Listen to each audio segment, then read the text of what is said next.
E aí, galerinha? Sou a Carol, professora de Física.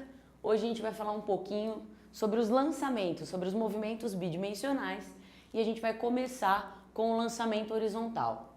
O que são os movimentos bidimensionais?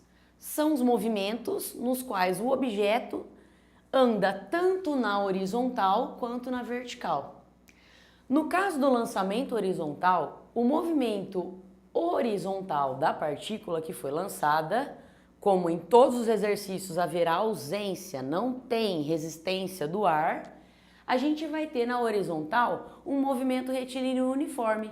Então, se eu dou um peteleco em alguma coisinha, né? Por exemplo, em cima de uma determinada mesa, né? Ou de uma mesa de sinuca, alguma coisa do tipo assim, aí a hora que essa partícula sai desse pedaço, ela sai com uma velocidade que horizontalmente vai se manter constante. Esse V0 vai existir em cada um dos instantes da queda da partícula e ele vai ter o mesmo valorzinho, ele não vai ter mudança nesse valor aqui. Se o objeto foi lançado a 20 metros por segundo, esse 20 metros por segundo vai continuar existindo durante toda a queda do corpo. O que acontece? É que junto com o movimento horizontal, a partícula tem também um movimento de queda. E o movimento de queda é um movimento que possui aceleração, que é a aceleração da gravidade. Então, por conta da existência da gravidade, a gente tem uma velocidade que inicialmente é zero, mas conforme a partícula vai caindo, essa velocidade vai começando a existir. O movimento final da partícula, né, como a gente vê aqui no desenho, ele é correspondente à metade aí de uma parábola, né? Um movimento semiparabólico no caso, e aí a gente vai ter uma velocidade que vai do zero, eu não tenho nenhuma velocidade azulzinha ainda, e aí o objeto começa a ter uma velocidade vertical aqui, ó, certo? Então ele ganha, vai aumentando o tamanho dessa setinha conforme o corpinho vai sofrendo o movimento de queda. Vai ficando aqui essa velocidade cada vez maior. Esses dois movimentos, eles se unem pelo tempo. E esse corpo, ele tem uma velocidade uma velocidade resultante durante a sua queda, que é correspondente à soma da velocidade de queda com a velocidade horizontal naquele instante que a gente estiver analisando. Então, se a gente for olhando esse vetorzinho roxinho de velocidade que a gente está desenhando aqui, ó, eu tenho uma velocidade total que vai ficando cada vez maior porque esse carinha aqui está crescendo, esse carinha ele está aumentando. Então, a gente vai tendo novas velocidades para esse corpinho durante o seu movimento de queda. Mas, Carol, como que eu vou fazer para resolver questões de lançamento horizontal? O foco das questões de lançamento horizontal vai sempre estar no tempo. O tempo de queda da partícula, que é o mesmo tempo que ela demora para andar essa distância aqui horizontal. Então, a gente tem aqui na vertical a altura da partícula e a gente tem na horizontal a distância percorrida pela partícula. Essa distância ela recebe um nome específico que a gente vai tratá-la como sendo alcance. Então, é o alcance, é o quanto a partícula caiu lá para frente após ela ter sido lançada. Pensando em equações, se eu tenho na horizontal um movimento retilíneo uniforme, que é aquele que a gente já conhece da formulazinha do sorvete, né? Função horária da posição aí para esse carinha, a gente pode traduzir essa equação em termos das grandezas que a gente está trabalhando aqui. De modo que eu posso passar esse S0 para cá e aí vou ter um ΔS. Quem é esse ΔS? É o alcance que a partícula teve. Então eu posso pensar que o alcance é a velocidade dessa partícula, que é o próprio V0 que eu tenho aqui, vezes o tempo de queda, que é o que vai unir esse movimento horizontal com o movimento vertical. Então, na horizontal, a única coisa que a gente tem é isso, é essa equação, a gente não tem nenhuma outra. E a gente tem que ficar muito atento, tem que tomar muito cuidado. O que for horizontal, eu vou usar velocidade horizontal. Eu não posso misturar as duas coisas. Eu não posso atribuir essa velocidade aqui à altura de queda da partícula, porque elas estão em direções diferentes. Uma é vertical e outra é horizontal. O que é da vertical, a gente trabalha com vertical. O que é da horizontal, a gente trabalha com horizontal. Então, na horizontal, morreu o problema. A gente só tem isso daqui. O que acontece na vertical? Na vertical, a situação é um pouquinho mais complexa. Por que ela é um pouquinho mais complexa? Porque a gente tem um movimento retilíneo uniformemente variado. Então, o movimento retilíneo uniformemente variado, ele é aquele que tem aceleração e aquele que tem algumas equações a serem trabalhadas.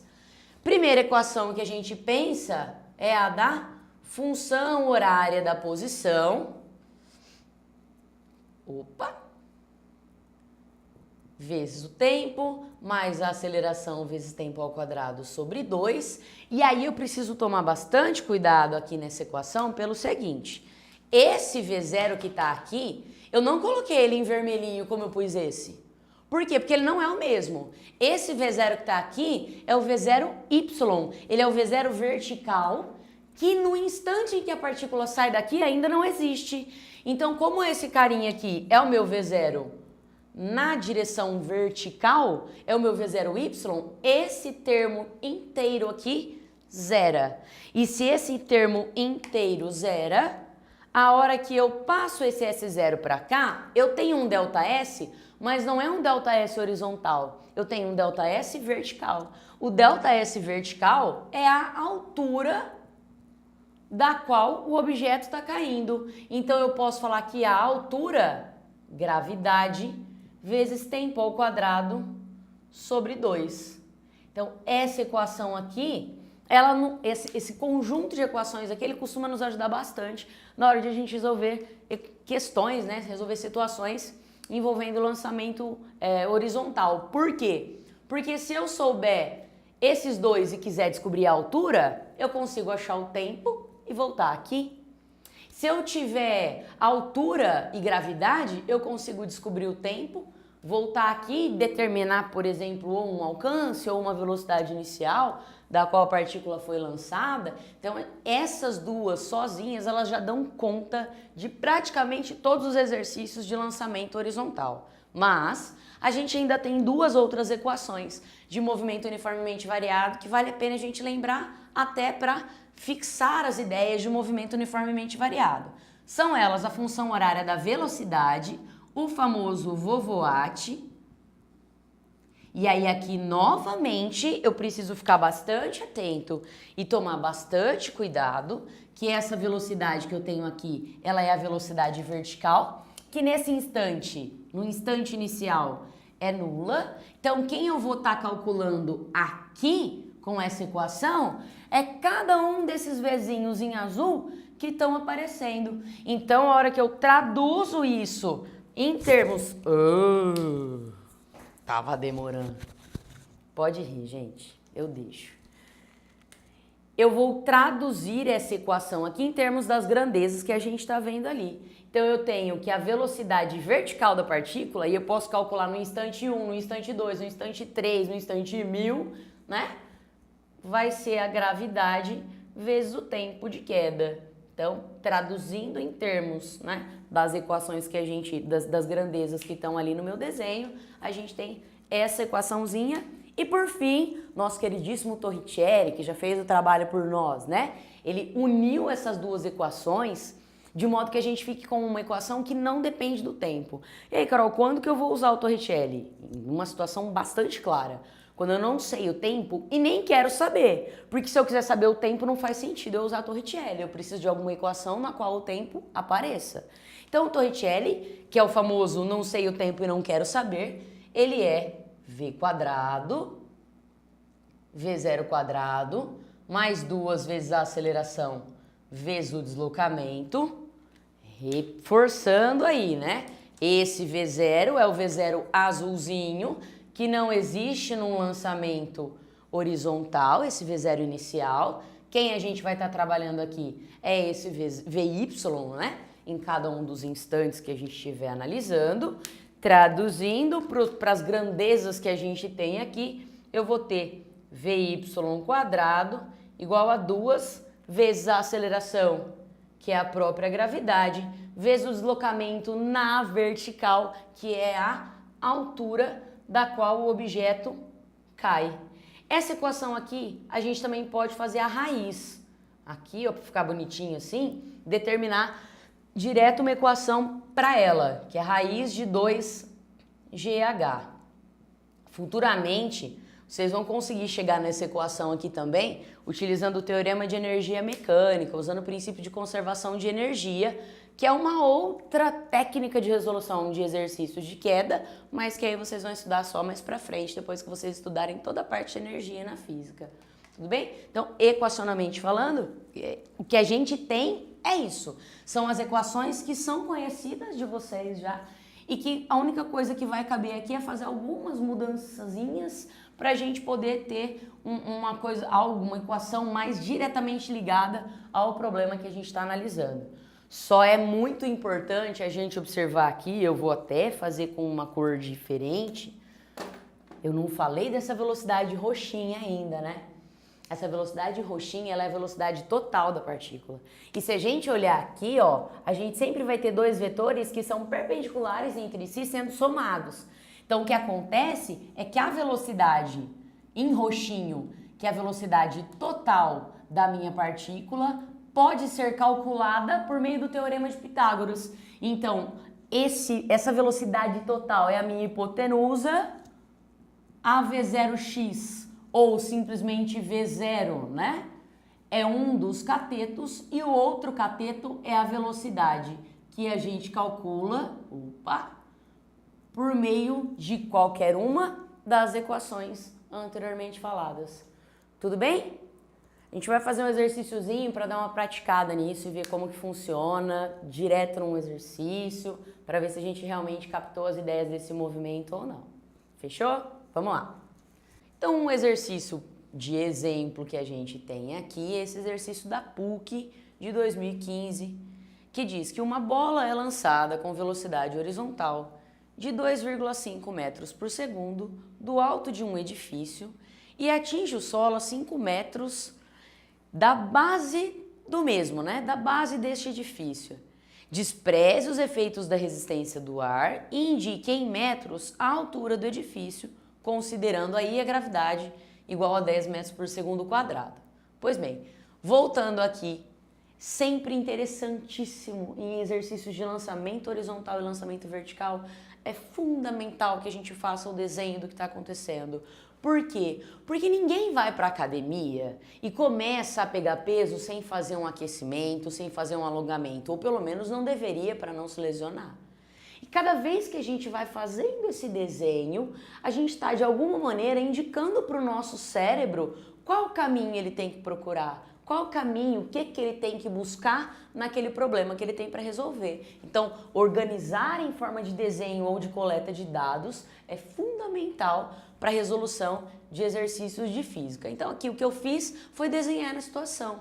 Uma bolinha lançada horizontalmente com uma velocidade de 2,5 metros por segundo, que alcança o solo a uma distância de 5 metros da base desse edifício, e aí eu preciso calcular a altura desse carinha.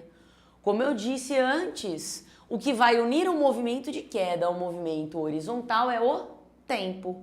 Há informação suficiente aqui para que eu determine o tempo que demorou para essa bolinha sofrer a queda dela, né? Então, a gente tem, pensando na horizontal, opa, deixa eu apagar aqui. Pensando na horizontal, lembrando que na horizontal a gente só tem uma equaçãozinha, que é a do movimento retilíneo uniforme. Então, a gente sabe da horizontal que o alcance é o V0, que é horizontal, vezes o tempo de queda da partícula. Então, aqui eu tenho uma distância de 5 metros, uma velocidade de 2,5 metros por segundo, num intervalo de tempo t. Esse intervalo de tempo, portanto, será de 2 segundos. Então, essa bolinha que foi lançada demora 2 segundos para atingir o solo. Se ela demora 2 segundos para atingir o solo, eu posso analisar o que acontece na vertical, que é o nosso movimento retilíneo uniformemente variado, e aí a gente tem, da primeira equaçãozinha que eu passei lá, né, que a altura, ela vai depender do tempo de queda, né, e da gravidade local que nos foi dada. Então, a gente tem a altura igual a 10 da gravidade, 2 segundos do tempo de queda ao quadrado, dividido por 2, 2 ao quadrado dá 4, vezes 10, 40, 40 dividido por 2, temos um prédiozinho aí de 20 metros de altura, tá? Corresponderia na questão a alternativa D de docinho, dessa questãozinha da PUC, simplesinha, tranquilinha e que ilustra bem como a gente deve trabalhar exercícios de movimento, de lançamento horizontal, beleza? Vamos para o próximo lançamento agora.